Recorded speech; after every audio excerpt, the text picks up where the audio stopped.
नमस्कार। राजस्थान में शिक्षा विभाग के कर्मचारियों के साथ एक ये हमेशा शिकायत रहती है कि शिक्षा विभाग के कर्मचारियों विशेषकर शिक्षकों को गैर शैक्षणिक कार्यों में लगाया जाता है, जिससे कि बच्चों की पढ़ाई बाधित होती है।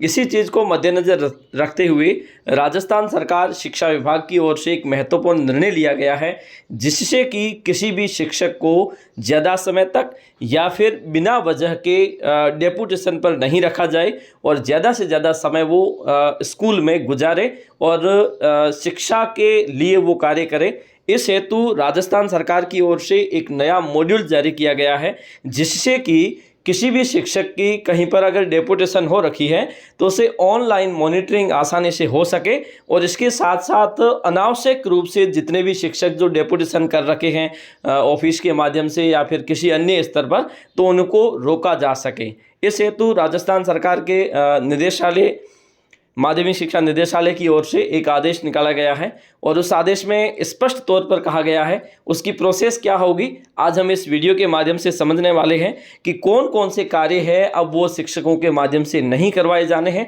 अगर कोई आवश्यक हो तो उसकी जो डेपुटेशन की रिलीविंग है या फिर जो ज्वाइनिंग है वो किस प्रकार से ऑनलाइन मॉड्यूल से करवाई जानी है। तो चलिए शुरू करते हैं।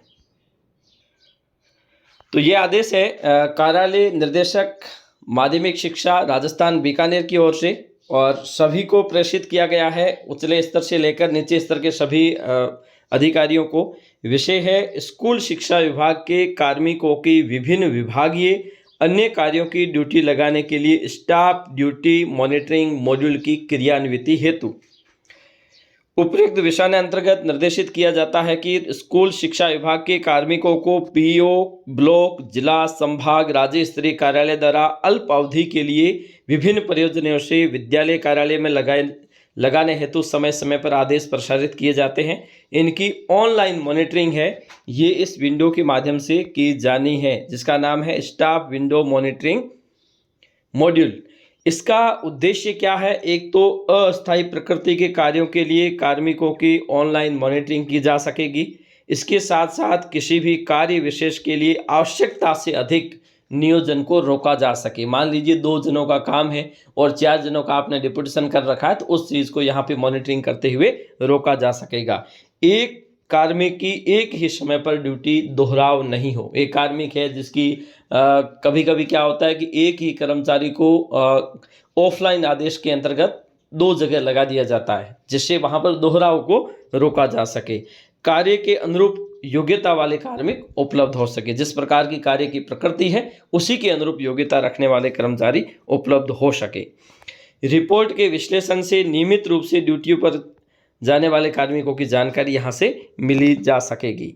उसके बाद में उक्त मॉड्यूल के द्वारा पीओ ब्लॉक जिला संभाग राज्य स्तरीय कार्यालय स्तर से यदि परीक्षा प्रश्न पत्र निर्माण विज्ञान मेला खेल गतिविधि चुनाव कार्य प्रशिक्षण शोध कार्य विधानसभा कार्य परीक्षा आयोजन आपदा प्रबंधन उत्सव कार्यशाला आयोजन अन्य कार्यालयों की यात्रा एवं अन्य उद्देश्यों हेतु किसी भी कार्मिक को अधिकतम 15 दिन तक के लिए अन्य विद्यालय कार्यालय में भेजा जाता है, तो संबंधित कार्मिक का आदेश शाला दर्पण पोर्टल के उक्त मॉड्यूल के माध्यम से भेजे जाने के कार्य का उल्लेख करते हुए ऑनलाइन जनरेट किया जाएगा।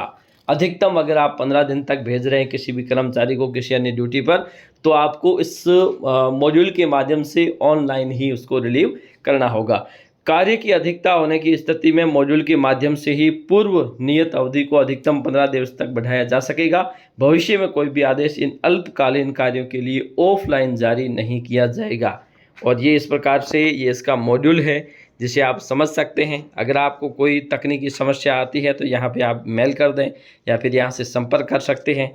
और उसके बाद में ये जो मॉड्यूल है ये पूर्णतया स्टाफ ड्यूटी मॉनिटरिंग मॉड्यूल है, जो शाला दर्पण के माध्यम से ही लॉगिन होगा और शाला दर्पण के माध्यम से लॉगिन होने के पश्चात आपको एक निश्चित प्रक्रिया के माध्यम से उसे किसी भी कर्मचारी को यहाँ पे आप स्कूल स्तर से कर सकते हैं, पीओ स्तर से हो सकता है, ब्लॉक स्तर के कार्यालय से हो सकता है, जिला संभाग या राज्य स्तरीय, वहाँ अपनी अपनी आईडी के माध्यम से आप आसानी से इसे किसी भी कर्मचारी को रिलीव कर सकते हैं, जिससे कि वे कर्मचारी जो अनावश्यक रूप से या फिर अतिरिक्त कार्यों में लगाए जाते हैं, ऑफलाइन आदेश के माध्यम से उस पर अंकुश लगाया जा सकेगा। आज के लिए इतना ही, धन्यवाद।